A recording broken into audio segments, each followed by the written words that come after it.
మహాగణాధిపతయే నమః. ఓం గురుభ్యో నమః. ఓం శ్రీమాత్రే నమః. పరమేశ్వర స్వరూపమైనటువంటి జ్యోతిష, వాస్తు మరియు ఇతర అనేకమైనటువంటి శాస్త్రములను మనకు అందించినటువంటి మహర్షులకి నమస్కారం. హయగ్రీవ హయగ్రీవ హయగ్రీవేతి యో వదేత్ తస్య నిస్సరతే వాణి జన్హుకన్యా ప్రవాహవత్. అరుణాం కరుణాతరంగితాక్షీం ధృతపాశాంకుశపుష్పబాణ చాపాం అనిమాదిభిరావృతాం మయూకైః అహమిత్యేవ విభావయే భవానీం. శ్రీమాత్రే నమః.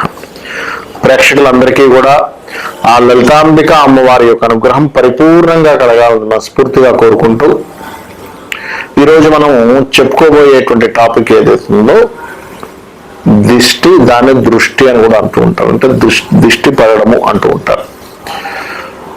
అది చాలా మందికి దీంట్లో కన్ఫ్యూజన్, అనుమానం ఉందో లేదో, అసలు ఉంటే ఇలా నిజంగానే పనిచేస్తుందా, ఇలాంటివన్నీ తర్కించడం కానీ ఉండాలి. ప్రతి మనిషిలో కూడా ప్రశ్నించేటువంటి గుణము ఉండాలి, తర్కించేటువంటి తత్వము ఉండాలి, నిజానిజాలు తెలుసుకోవాలి.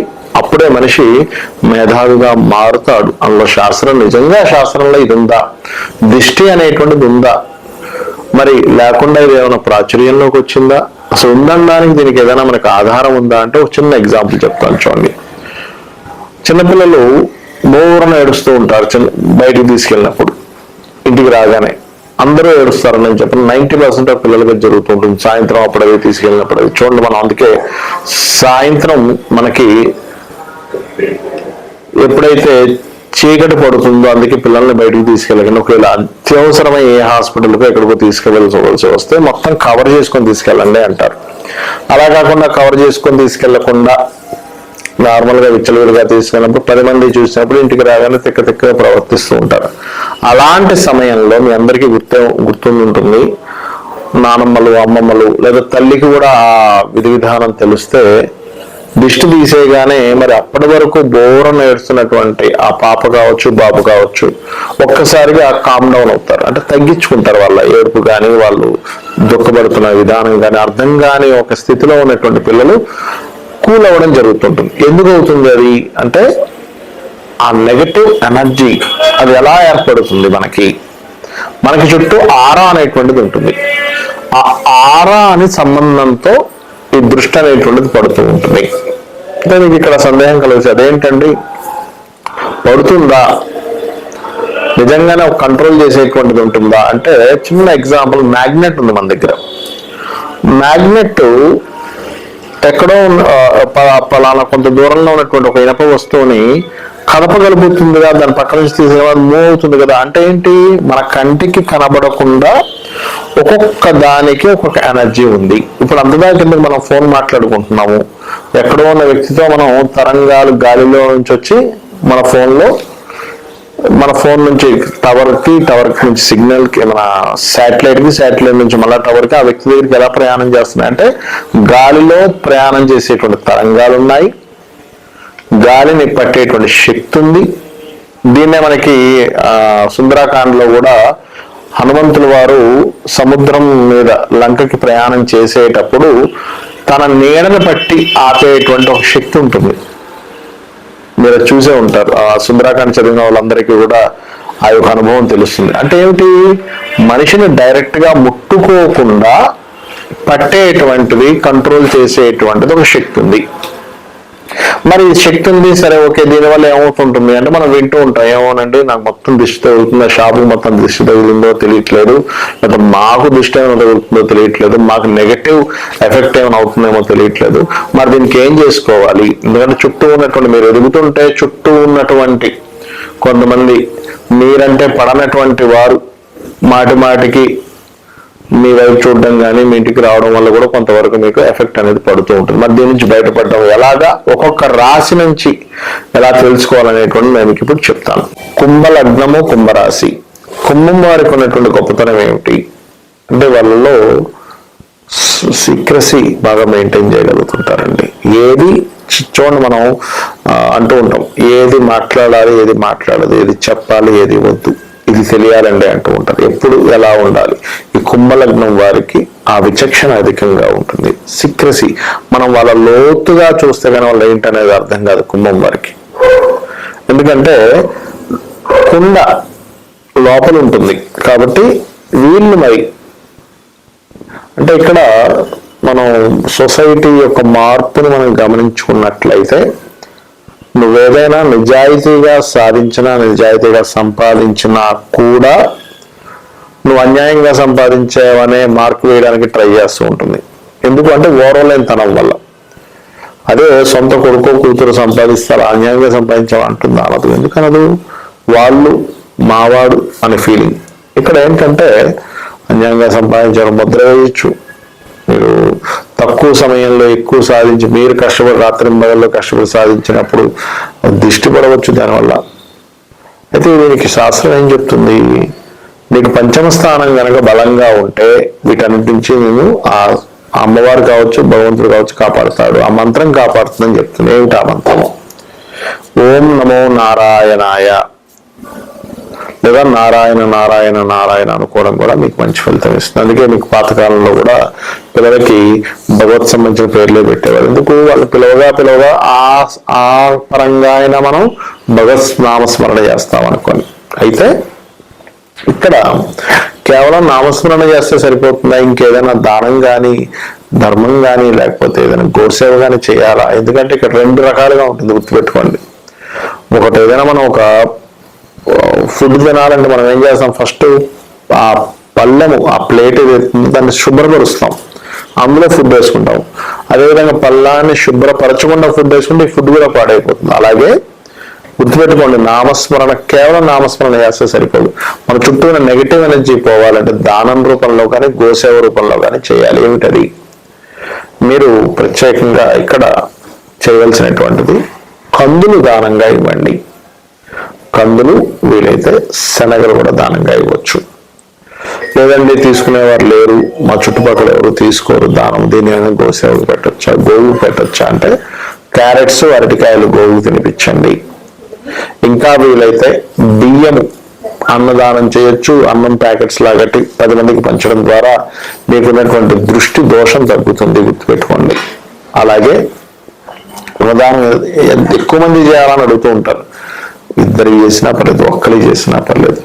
మీరు గమనించవచ్చు, అన్నదానం చేసినప్పుడు ఉంటే ఆ తెలియకుండానే ఒక శక్తి వస్తుంది. మీరు గమనించండి. ప్రత్యేకంగా కొమ్మం వారికి, అంటే మిగతా వారు చేయకూడదని కాదు నా ఉద్దేశం, కొమ్మం వారికి మరింత ఎక్కువ శక్తినిస్తుంది. అది ఇది గుర్తుపెట్టుకోండి. అయితే ఇక్కడ కొంతమంది అడుగుతూ ఉన్నారు నన్ను, ఈ దిష్టి వల్ల వచ్చే నష్టాలు ఏమిటండి అని చెప్తాను చూడండి. చిన్నపిల్లలకైతే వాళ్ళకి తెలియకుండానే చాలా అనీజీగా ఉంటారు, అందుకే ఏడుస్తూ ఉంటారు. వాళ్ళు వ్యక్తపరిచేటువంటి భాష ఒకటే ఏడుపు, అంతే. ఆ ఏడుపుని చూసే ఎందుకు ఏడుస్తున్నారు అని మనం వాళ్ళని ఊరుకోబెట్టడం మనం రకరకాల దిష్టి తీసే ప్రక్రియలు చేస్తూ ఉంటాం. మరి ఒక యుక్త వయసులో అంటే ఒక 15-16 ఏళ్ల వయసులో గనక దిష్టి తగిలితే ఏం జరుగుతుంది సర్వసాధారణంగా అని చెప్పి చూసుకున్నట్లయితే వారికి చదువు మీద కాన్సన్ట్రేషన్స్ తగ్గుతూ ఉంటాయి. రకరకాల చిన్న చిన్న విషయాలు దెబ్బలు తగిలించుకోవడం కావచ్చు, లేకపోతే ఏదో ఒక అనారోగ్య బారిన పడడం కావచ్చు జరుగుతూ ఉంటుంది. అలా కాకుండా ఇంకాస్త అంటే ఒక 25 ఏళ్ల వయసు, ఆ వయసులో గనక మీకు మీ యొక్క పంచమ స్థానం పాడి, ఇక్కడ మనం దృష్టి అనేటువంటిది షష్టమము, అష్టమము, తృతీయము, 12వ స్థానాలు ఎక్కువగా యాక్టివేట్ అయ్యి సూర్యుడు బలం తగ్గినప్పుడు, పంచమ స్థానం బలం తగ్గినప్పుడు జరిగేటువంటిది అని చెప్పి మనకు శాస్త్రాలు చెప్తుంటాయి. కాబట్టి మీకు ఇక్కడ మీరు ఒక 25 ఇయర్స్ ఆ ఏజ్ లో, ఆల్మోస్ట్ 25 to 30 ఏజ్ లో ఉన్నప్పుడు మీకు ఎక్కువగా దీని ప్రభావం అంటే నెగిటివ్ ఎనర్జీ ప్రభావం ఉన్నప్పుడు జరిగేది ఏమిటి అంటే లైఫ్ లో సెటిల్ అవ్వలేకపోతుంటారు. అంటే ఒక ఉద్యోగంలో లేదా ఒక వ్యాపారంలో, ఒక వ్యాపారం పెట్టారు, 2 రోజులు చక్కగా సాగని చూసి అందరూ అమ్మో ఏంటి బాగా సాగుతుందనగా తగ్గిపోతూ ఉంటుంది. అలా కాదు, ఒక ఉద్యోగంలో ఒక మంచి ఉద్యోగం వచ్చిందని నలుగురు చెప్పుకోగానే మీకు కిట్టన వారు ఎవరైతే ఉంటారో అబ్బాయి ఈయనకి ఇంత మంచి ఉద్యోగం రావడమా అనేటువంటి ఒక భావన. అలాంటప్పుడు శాస్త్రం చెప్తుంది మీ పంచమాధిపతిని చేసుకోవడమే. అలాగే అంటే ఇది అందరికీ తగలని రూల్ లేదు, బాగా అర్థం చేసుకోండి. ఇది కేవలం రవి యొక్క స్థానము పంచమ స్థానం వీక్ గా ఉన్న వాళ్ళకి నేను ఇందాక చెప్పినటువంటి రూల్ ఏమిటి అంటే ఈ దశలు నడుస్తున్నప్పుడు మాత్రమే గుర్తుపెట్టుకోండి. ఇక ఒక ఏజ్ ఒక 50s లో ఉన్నటువంటి వారు అంటే ఇంచుమించుగా 40 to 50 అనుకోండి, అలాంటి వారికి ఏమవుతుంది అంటే వాళ్ళు ఆస్తుల్ని కోల్పోవడం కానీ లేకపోతే ఎందుకంటే ఆ ఏజ్కి వచ్చేసరికి ఆల్మోస్ట్ 50s దగ్గరికి వచ్చేసరికి కొంత ఆస్తి కూడబెట్టుంటారు కష్టపడి, వాళ్ళు ఎంతో కష్టపడి కూడబెడతారు. కానీ చుట్టుపక్కల వాళ్ళు వాళ్ళ భావనలు ఎలా ఉంటాయంటే వీళ్ళు ఏదో ఇది చేశారులే అంటే వాళ్ళ కష్టం ఎవరికి తెలియదు. తెలివితేటలతో కష్టపడడం కావచ్చు, శ్రమించి కావచ్చు, వాళ్ళు ఏదో ఒక ఆస్తి ఇంత రాత్రి మొదలు కష్టపడితే చుట్టూ ఉండే వాళ్ళ స్థితి అలా ఉంటుంది. కాబట్టి పొరపాటును కూడా మీరు గుర్తుపెట్టుకోండి. చిన్నప్పుడు అంటే ఇవన్నీ ఎందుకు చెప్తున్నా అంటే చిన్నపిల్లడిగా ఉన్నప్పుడు ఎక్కువగా ఎక్స్పోజ్ చేయకండి పిల్లల్ని. ఒక ఏజ్ లో బాగా చదువుతున్నప్పుడు కూడా ఎక్కువగా ఎక్స్పోజ్ చేయకండి. అద్భుతంగా చదువుతున్నాడు. అందుకే చాలా మంది తల్లిదండ్రులు అంటుంటారు మా వాడు బాగా చదివేవాడండి ఎందుకు ఈ మధ్య చదవట్లేదు అంటే వారికి నెగిటివ్ ఎనర్జీ ఫామ్ అయింది. ఒక ఏజ్ వచ్చేసరికి మీరు చేసేటువంటి బిజినెస్ ప్లానింగ్స్ కానీ మీరు చేసేటువంటివి కానీ ఎక్స్పోజ్ ఎక్కువగా చేయకండి. ఎందుకంటే ఎక్స్పోజ్ ఎక్కువగా చేస్తే అది కూడా ఒక రకమైన నెగటివ్ ఎనర్జీని ఫామ్ చేస్తూ ఉంటుంది. ఒక ఏజ్ వచ్చాక 40-50 ఏళ్ళు వచ్చాక మీకుండే ఆస్తి వివరాలు ఎవరికి చెప్పకండి. కామ్గా ఉండండి, ఏదో ఉంది. ఎందుకంటే గొప్ప కొద్ది చెప్పుకుంటూ ఉంటారు, తర్వాత పతనానికి దారితీస్తుంది. ఎండింగ్స్ లో ఆల్మోస్ట్ 60s, 70s, 80s లో ముఖ్యంగా ఇక్కడిది ఆరోగ్యం మీద ఎక్కువగా ప్రభావం చూపిస్తూ ఉంటుంది. అందుకని మీకు పాతకాలం వాళ్ళు చూసినట్లయితే వాళ్ళు తినేటప్పుడు చాటుగా తినేవారు. ఎందుకు అరే ఇంత ఏజ్ వచ్చేసిందని ఇంత చక్కగా తింటున్నాడా అంటే అయిపోయింది అక్కడ క్లోజ్. కాబట్టి ఏంటంటే ఇవి కొంచెం పాటించాలి. ఇక్కడ ఏంటంటే మీరు అర్థం చేసుకోవాల్సినటువంటిది ఇది ఒక సైంటిఫిక్ కోణంలో ఆలోచించండి. ఇదేదో మూఢనమ్మకం అనో లేకపోతే ఇంకోటి ఏదో కాదు. శాస్త్రం ఏం చెప్పినా కూడా దానికి ఒక ఆధారం ఉంది. ఎలాగా అంటే మీరు దృష్టి తీయగానే తగ్గుతుందిగా ఒక ఆధారం. రెండోది మీరు గమనించండి, గుమ్మడికాయ కడతాం ఇంటికి. గుమ్మడికాయ కట్టినప్పుడు ఆ ఇంటికి ఏమవుతుందంటే ఫస్ట్ లో 2-3 సార్లు మొదటిసారి రెండోసారి మూడోసారి తొందరగా కుళ్ళిపోతుంది, గమనించండి. తర్వాత అది ఇంకా తొందరగా కుళ్ళదు. ఎందుకు? ఆ నెగిటివ్ అనేది వెళ్ళిపోయింది అక్కడ. అందరి జీవితాల్లో జరుగుతుంది. మీరు అబ్జర్వ్ చేయొచ్చు. ఉందా లేదా దిష్టి ఉందా లేదా చెప్పడానికి ఒక పెద్ద ఉదాహరణ. అలాగే మరొకటి ఏంటంటే ఇది ఏదైతే గుమ్మడికాయ కట్టే ప్రక్రియ కూడా చాలా మంది నన్ను అడుగుతుంటారు ఎన్నిసార్లు కట్టాలి, ఎప్పుడు కట్టాలని. మీరు ఎప్పుడైనా గుమ్మడికాయ కట్టేటప్పుడు మీకు దగ్గరలో ఆంజనేయ స్వామి ఆలయం ఉన్నట్లయితే ముందు రోజు నైట్ అక్కడ ఉంచి గర్భాలయంలో ఉంచి తీసుకొచ్చి కట్టండి. భగవత్ సంబంధించిన ఎనర్జీ కూడా దానికి ఫామ్ అవుతుంది. సో ఈ విషయాలు తెలుసుకొని మీరు మీ యొక్క జీవితాన్ని పూర్తిగా ఎదిగేలాగా, ఎందుకంటే దీనివల్ల మనం ఎదగలేకపోతుంటాము, బాగా అర్థం చేసుకోండి. చుట్టూ ఉండే వాళ్ళ ఏడుపు వల్ల మనం ఎదగలేకపోతుంటాము. కాబట్టి వాళ్ళకి ఛాన్స్ ఇవ్వకండి. అమ్మవారి పాదాలని ఆశ్రయించండి. అమ్మవారి భగవంతుని తలుచుకోండి. భగవంతుని మీ స్వశక్తితో మీరు ఎదుగుతూ భగవత్ సాధన చేస్తూ ఉండండి. ఖచ్చితంగా మీరు అన్ని విధాలు ఎదగాలని ఎదుగుతారని కోరుకుంటూ శ్రీమాత్రే నమః.